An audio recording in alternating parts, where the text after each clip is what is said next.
तो भक्त जनों, बड़े बड़े लोग कहते आए हैं भक्त के बस में है भगवान।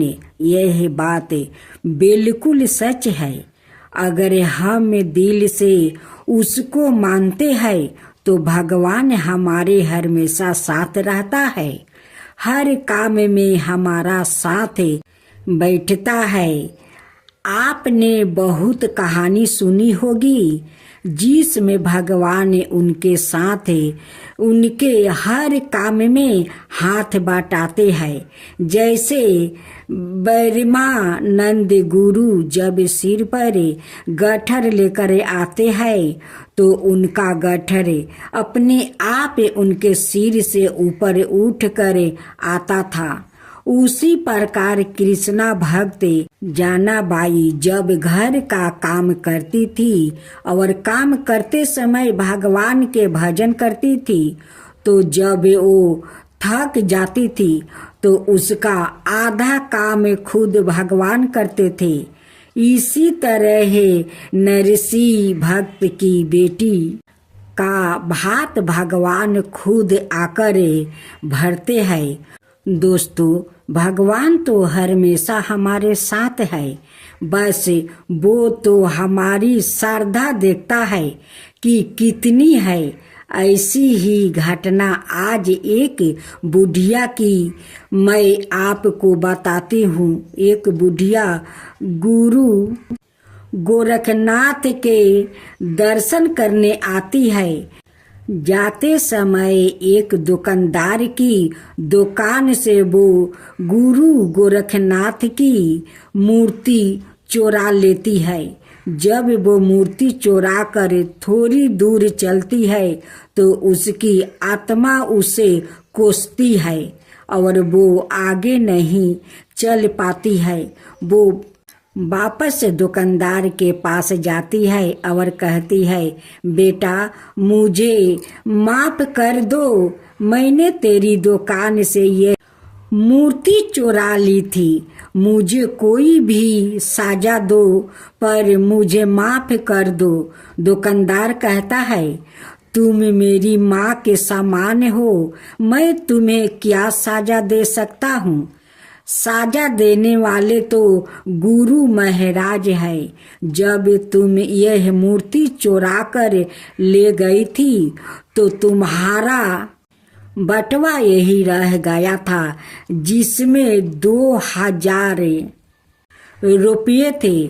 उसकी कृपा हो तो कोई किसी का कुछ नहीं बिगाड़ सकता है। उसके बाद बुढ़िया माँ कहती है, मैं यह पैसा तुझसे नहीं लूंगी, यह पैसा तेरे है। मुझे आज मेरे गुरुजी मिल गया है। वो बहुत खुश होती है और घर चली जाती है। वो हर रोज खाना खाने से पहले गुरु गोरखनाथ को खाना खिलाती है, नहलाती है, कपड़े बदलती है, हर रोज ऐसे ही पूजा करती है। एक दिन वो बीमार हो जाती है और अपनी बहू को गुरु की सेवा करने को कहती है। उसके बाद उसकी बहू के हाथ में मूर्ति छूट जाती है तो बुढ़िया माँ रोने लगती है और जिद करने लगती है, डॉक्टर को बुला कर लेकर आओ, गुरु को चोट लग गई है।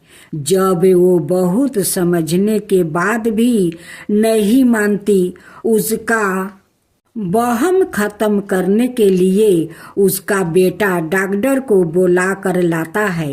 डॉक्टर आता है और जब वो उसका वहम मिटाने के लिए मशीन लगा कर देखता है तो मूर्ति का दिल धड़कने लगता है। डॉक्टर बहुत घबरा जाता है और बार बार मशीन लगा कर देखता है तभी भी ऐसे ही धक धक की आवाज आती है। डॉक्टर बहुत घबरा जाता है और बुढ़िया माँ के चरणों में पड़ जाता है। दोस्तों, सच्ची भक्त हो तो आपने भक्तों की लाज बचाने के लिए भगवान जरूर आता है। ऐसी ही और कहानियों पढ़ने के लिए नीचे दिए गई लिंक पर करें। जय श्री कृष्णा। राधे राधे। अब आप सुनेंगे कृष्णा बाई की कथा, श्री कृष्णा और उनकी भक्त की कहानी। समुंदर के किनारे एक गांव में कृष्णा बाई नाम की बुढ़िया माता रहती थी। वो भगवान श्री कृष्णा की परम भक्त थी। वो एक झोपड़ी में रहती थी। कृष्णा बाई का वास्तविक नाम सुखिया था, पर कृष्णा भक्त के कारण उनका नाम गांव वालों ने कृष्णा बाई रख दिया। घर घर में झाड़ू पोछा बर्तन और खाना बनाना ही उनका काम था। कृष्णा बाई रोज फूलों की माला बनाकर दोनों समय श्री कृष्णा जी को पहनाती थी और घंटों कान्हा से बात करती थी। गांव के लोग वही सोचते थे कि बुढ़िया पागल है।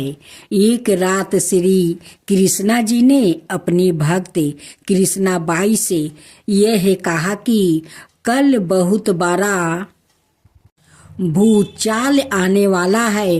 तुम यह गांव छोड़कर दूसरे गांव चली जाओ।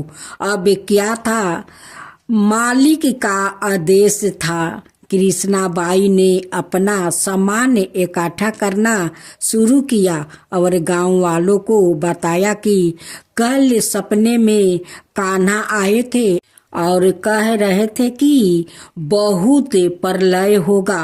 गांव छोड़कर पास के गांव में चली जा। अब लोग कहाँ उस बुढ़िया पागल की बात मानने वाले थे। जो सुनता वही जोर जोर ठहाके लगाता।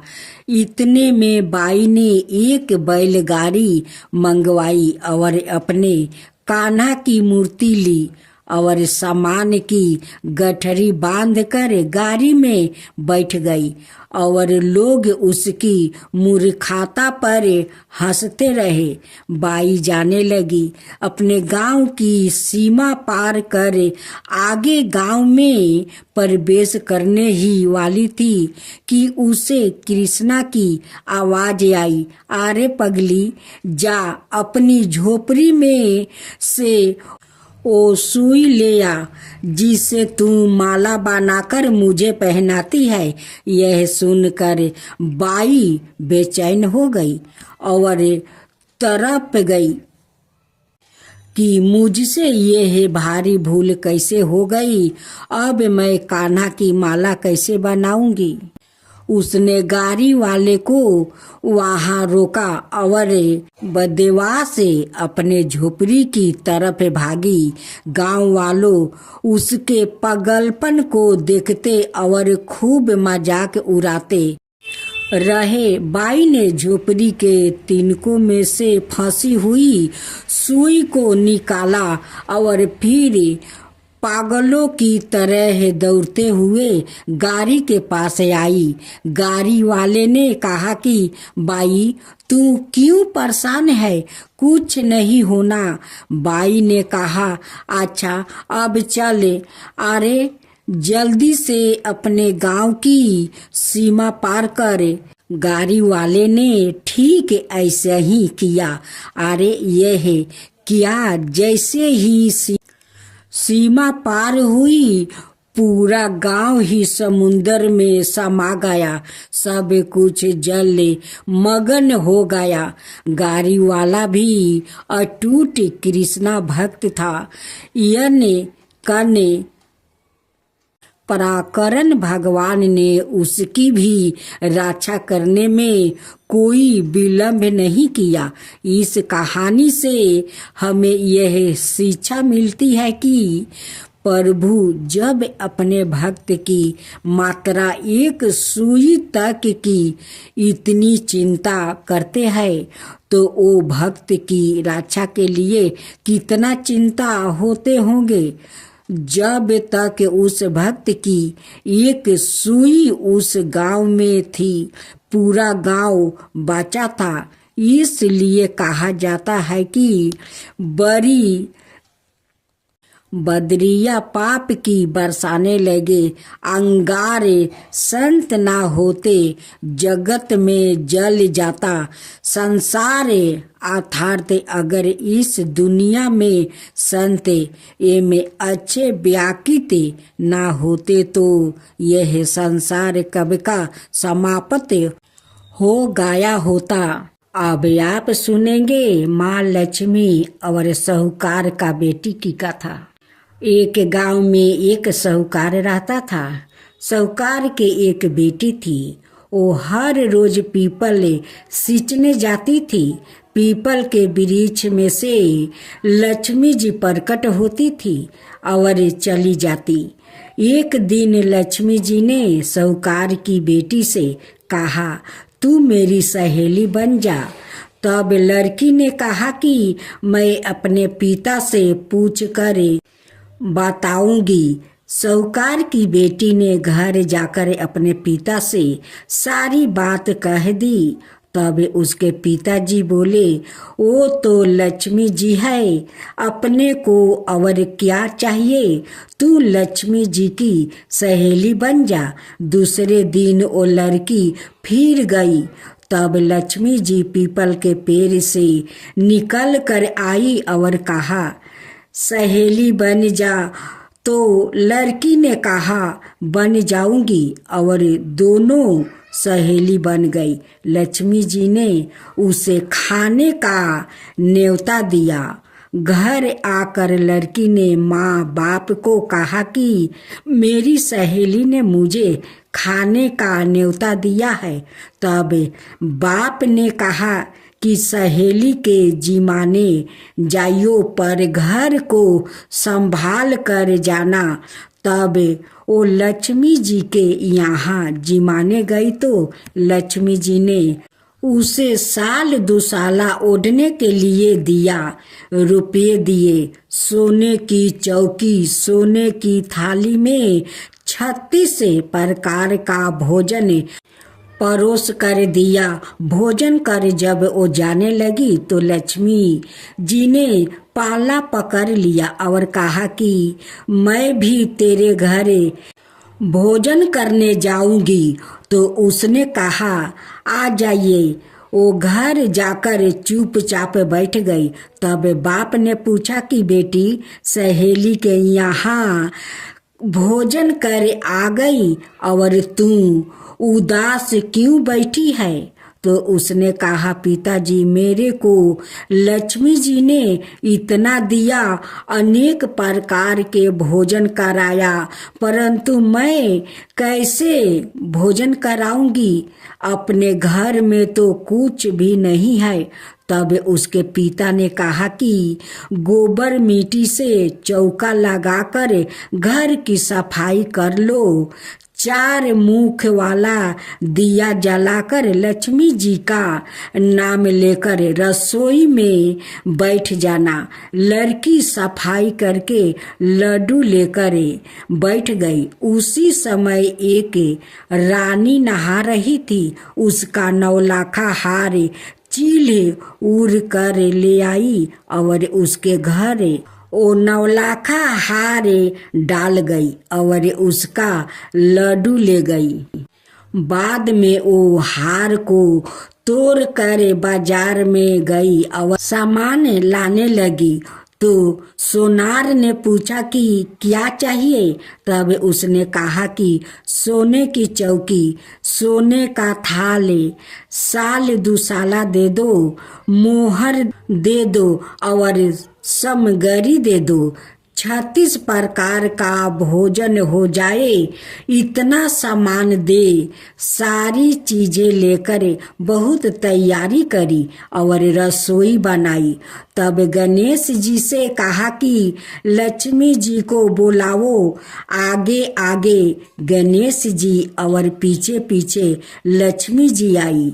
उसने फिर चौकी डाल दी और कहा, सहेली चौकी पर बैठ जाओ। जब लक्ष्मी जी ने कहा, सहेली चौकी पर तो राजा रानी के भी नहीं बैठी, किसी के भी नहीं बैठी, तो उसने कहा कि मेरे यहाँ तो बैठना पड़ेगा। फिर लक्ष्मी जी चौकी पर बैठ गई। तब उसने बहुत खातिर की। जैसे लक्ष्मी जी ने करी थी वैसे ही उसने करी। लक्ष्मी जी उस पर खुश हो गई। घर में खूब रुपया एम लक्ष्मी हो गई। साहूकार की बेटी ने कहा, मैं अभी आ रही हूँ, तुम यही बैठा रहना। और वो चली गई। लक्ष्मी जी गई नहीं और चौकी पर बैठी रही। उसको बहुत दौलत दी। हे लक्ष्मी जी, जैसा तुमने साहूकार की बेटी को दिया वैसा ही सबको देना। कहते सुनते हुंकार भरते अपने सारे परिवार को दिए। पीहर में देना, ससुराल में देना, बेटे पोते को देना। हे लक्ष्मी माता, सबका कष्ट दूर करना, दरिद्रता दूर करना, सबकी मनोकामना पूर्ण करना। माँ लक्ष्मी की जय हो, माँ लक्ष्मी की जय हो। गणेश भगवान आप सुने माँ तुलसी की कथा। भगवान विष्णु ने जब श्री कृष्ण रूप में अवतार लिया, तब रुक्मिणी और सत्यभावना उनकी पटरानी हुई। सत्यभावना पूर्व जन्म में एक ब्राह्मण की पुत्री थी। युवावस्था में ही एक दिन उनके पति और पिता को एक राक्षस ने मार दिया। कुछ दिनों तक ब्राह्मण की पुत्री रोती रही। इसके बाद उसने सवाए को विष्णु भगवान की भक्ति में संपीड़ित कर दिया। वो सभी एकादशी का व्रत रखती और कार्तिक मास में नियम पूर्वक सूर्योदय से पूर्व स्नान करके भगवान विष्णु और तुलसी की पूजा करती थी। बुढ़ापा आने पर एक दिन जब ब्राह्मण की पुत्री डुबकी लगाई, तब बुखार से कांपने लगी और गंगा तट पर उसकी मृत्यु हो गई। उसी समय विष्णु लोक से एक विमान आया और ब्राह्मण की पुत्री का दिव्या शरीर विमान में बैठाकर विष्णु लोक पहुंचाया गया। जब भगवान विष्णु ने कृष्ण अवतार लिया, तब ब्राह्मण की पुत्री ने सत्या भावना के रूप में जन्म लिया। कार्तिक मास में दीपदान करने के कारण सद्भावना को सुख और संपत्ति प्राप्ति हुई। नियमित तुलसी में जल अर्पित करने के कारण सुंदर वाटिका का सुख मिला। शास्त्रों अनुसार कार्तिक मास में किए गए दान पुण्य का फल व्यक्तियों को अलग जन्म में अवश्य प्राप्ति होता है। गुणवती नामक स्त्री ने कार्तिक मास में सुंदर द्वार पर तुलसी की एक सुंदर सी वाटिका लगाई। उस पुण्य के कारण वो अलग जन्म में सद्भावना बनी और सदाए कार्तिक मास का व्रत करने का कारण वो भगवान श्री कृष्ण की पत्नी बनी। यह है कार्तिक मास में तुलसी आराधना का फल। इस मास में तुलसी विवाह की भी परंपरा है। जो कार्तिक मास की पूर्णिमा तिथि को किया जाता है। इसमें तुलसी का पौधे को सजाए संवारे जाता है और भगवान शालिग्राम का पूजन किया जाता है। तुलसी का विवाहित विवाह किया जाता है।